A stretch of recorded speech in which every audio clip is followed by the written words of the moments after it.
messieurs, chers téléspectateurs, bonjour et bienvenue dans votre émission Notre Environnement, mais aussi votre environnement. Je suis très heureuse de vous retrouver donc après quelques semaines d'absence avec bien sûr mon équipe. Cette semaine, nous allons commencer à dérouler les travaux de la COP15 qui s'était tenue récemment à Montréal au Canada. Encore une fois, merci de rester en notre compagnie pour mieux vous édifier.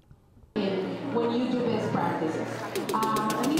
We are pushing forward around and across the region the roundtables for sustainable meat.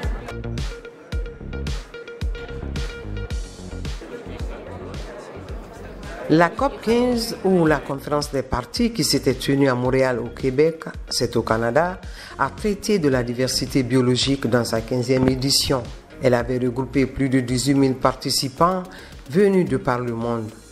Il a été question durant 2 semaines de débattre de la gestion durable de la diversité biologique en protégeant la nature et aussi de trouver les moyens de mettre un terme à la perte de la biodiversité partout dans le monde. Le Canada, qui a abrité la COP15, est le pays le plus vaste du monde après la Russie. La nature l'a doté également des paysages diversifiés avec des marques de climat spécifiques et surtout l'abondance des eaux. Quand on pense au Canada à travers le monde, on pense à nos paysages et à toute la richesse de notre nature. Le Canada, c'est l'Atlantique et la vallée du Saint-Laurent. On est devant une crise de la biodiversité. C'est une crise qui est aussi réelle et dangereuse que la crise climatique. C'est un enjeu majeur qui ne peut pas être relégué au second plan, parce qu'on est tous liés à la nature. Nos villes ont besoin d'eau propre et nos fermes ont besoin d'abeilles. Les marais protègent nos communautés contre les inondations et des dizaines de milliers de milliards de dollars de l'économie mondiale dépendent de la nature. Il faut agir dès maintenant. Oui, face à la menace grandissante de la diversité biologique, nous devons agir et tirer ceux ou celles qui traînent les pas. Le Premier ministre a à cette occasion engagé son pays. Le Canada fait des progrès comme jamais auparavant dans son engagement à protéger 25% de nos terres et 25% de nos cours d'eau d'ici 2025 et 30% d'ici 2030. Et on n'a pas choisi ce 30% au hasard. Selon les plus grands scientifiques, c'est le seuil critique pour, d'une part, éviter les risques d'extinction et aussi assurer notre sécurité, entre autres, alimentaire et économique. Et 30%, c'est tout à fait faisable. Au Canada, on a fait passer la superficie de zones marines et côtières protégées de moins de 1% en 2015 à plus de 14% aujourd'hui. En même temps, on a aussi protégé des centaines de milliers de kilomètres carrés de territoire qui équivalent, pour vous donner une idée, à la taille de l'Italie.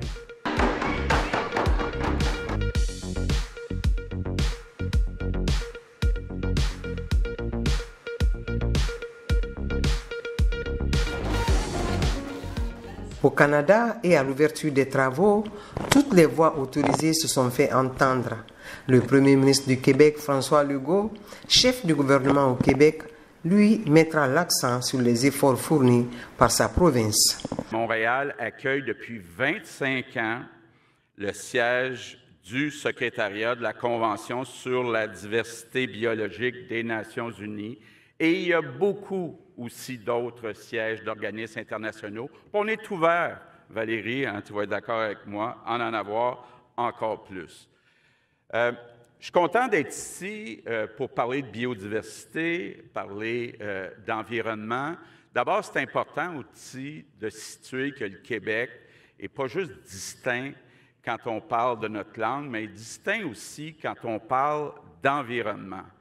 Quand on regarde l'émission de GES par habitant, on a au Québec 50% moins d'émissions de GES par habitant que le reste du Canada, que l'Amérique du Nord, mais on ne veut pas arrêter là.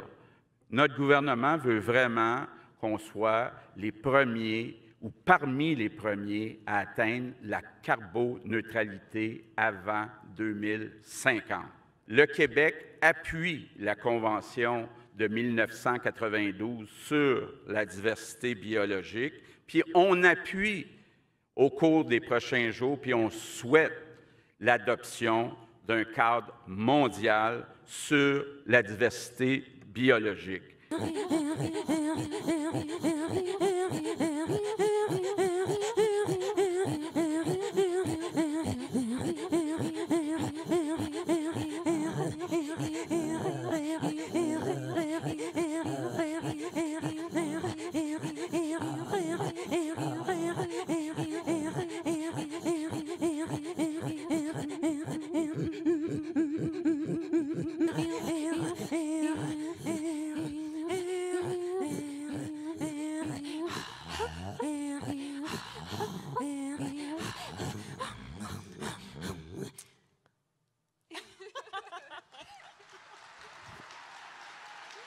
Le gouvernement du Québec est un leader et déjà, on a travaillé très fort à protéger une partie du territoire québécois.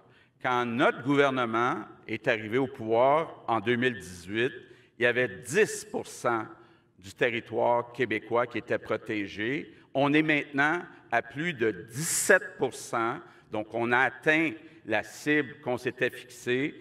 Et aujourd'hui, le Québec est, au Canada, la province où, en superficie absolue, il y a le plus de territoires protégés. Et je prends l'engagement aujourd'hui devant tout le monde de tout mettre en œuvre pour atteindre une protection du territoire québécois à 30 % d'ici 2030.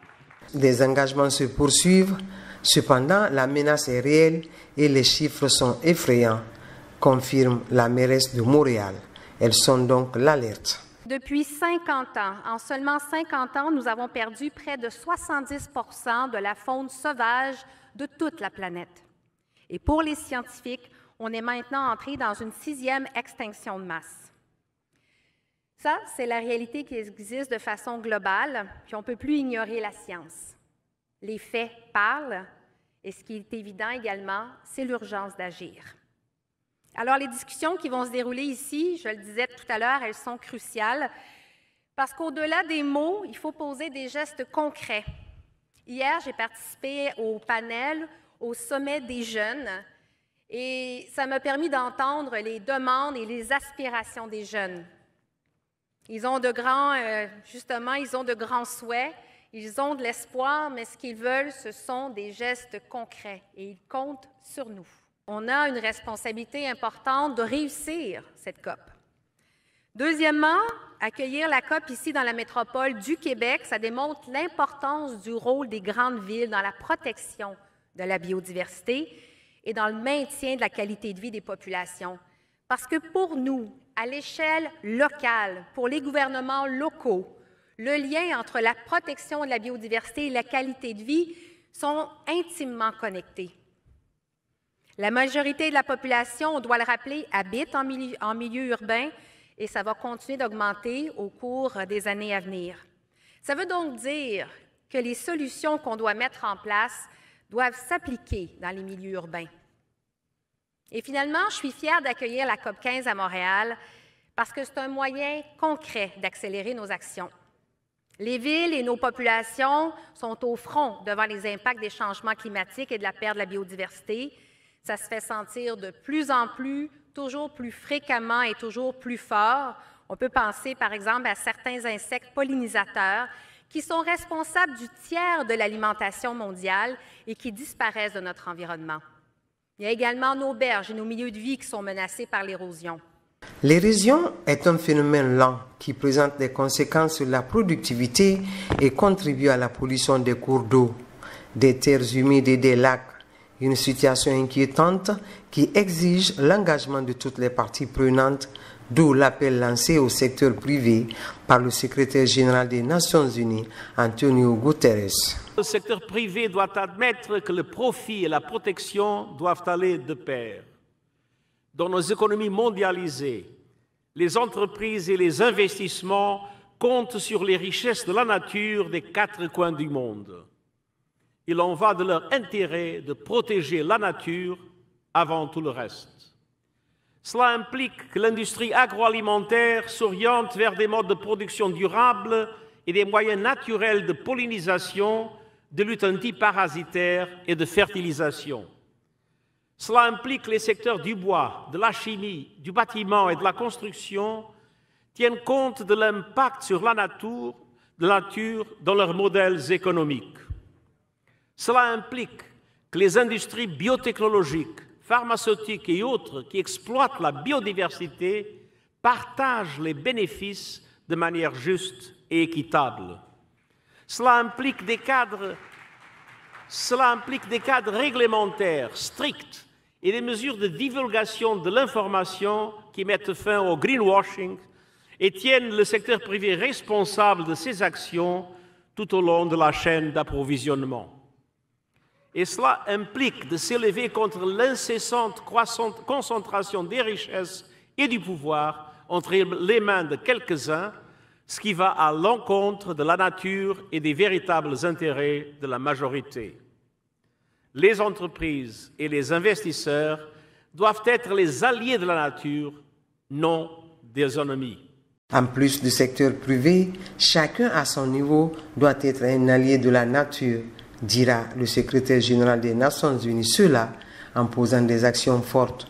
Il en a appelé à cette occasion à la responsabilité des pays développés face aux pays en développement et autres institutions financières pour leur soutien indéfectible. Les pays développés doivent apporter un soutien financier aux pays du Sud qui sont les gardiens des richesses naturelles de notre planète. Nous ne pouvons pas attendre des pays en développement qu'ils assument ce fardeau seuls. Il nous faut garantir aux pays en développement un accès plus direct, plus simple et plus rapide au financement dont ils ont besoin. Nous ne connaissons que trop bien les obstacles bureaucratiques qui existent aujourd'hui. Les institutions financières internationales et les banques multilatérales de développement doivent faire en sorte que leur placement favorise la conservation et l'utilisation durable de la biodiversité. La communauté mondiale que nous formons doit aider tous les pays à protéger et restaurer leurs écosystèmes après des décennies et des siècles de dégradation et de ravages. Ces milieux naturels nous ont tant donné, l'heure est venue de rendre l'appareil.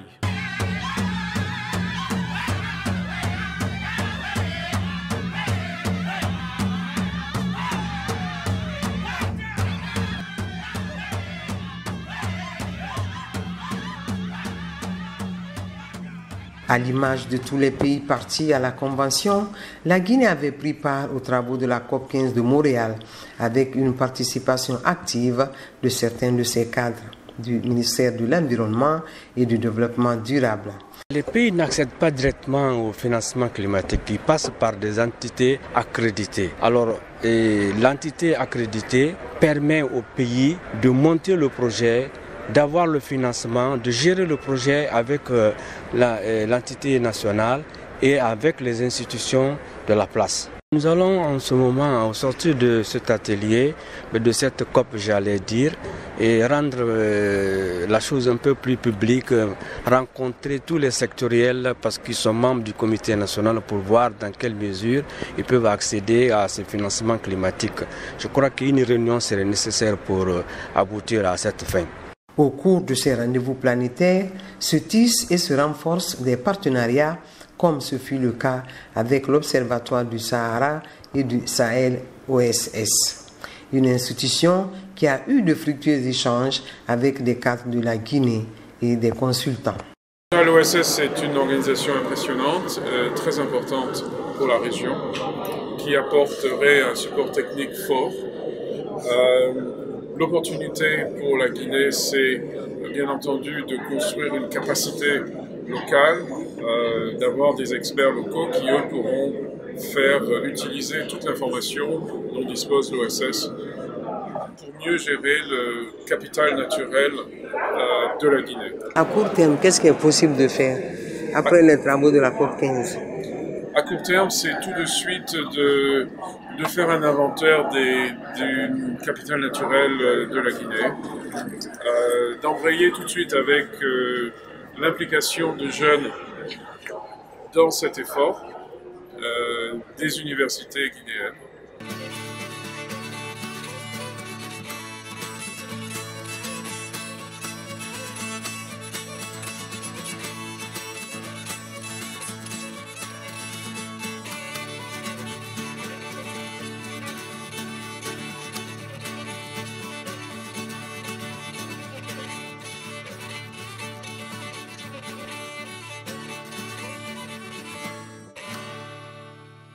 Les points saillants de cet entretien, c'est d'abord le renforcement de la capacité des cadres du ministère de l'Environnement et du Développement durable.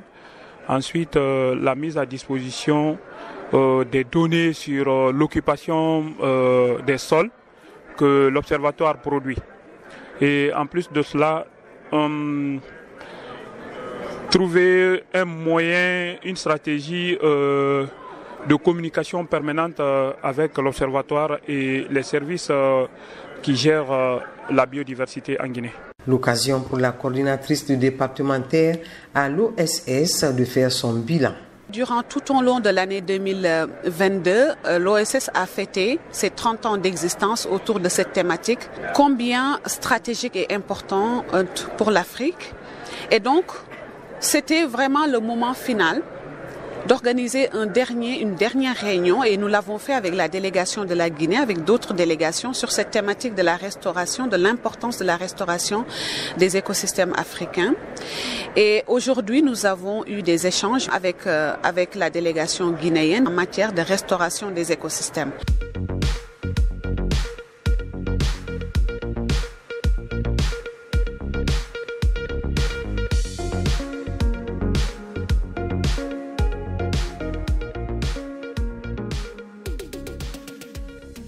Voilà, chers téléspectateurs, tout est bien qui finit bien. J'espère que vous avez été très satisfaits des informations reçues dans cette première partie de l'émission Notre Environnement, mais aussi votre environnement. Nous sommes encore très heureuses de vous retrouver et nous serions d'ailleurs très heureuses de vous retrouver les semaines prochaines pour vous parler de l'environnement, encore de l'environnement et l'environnement.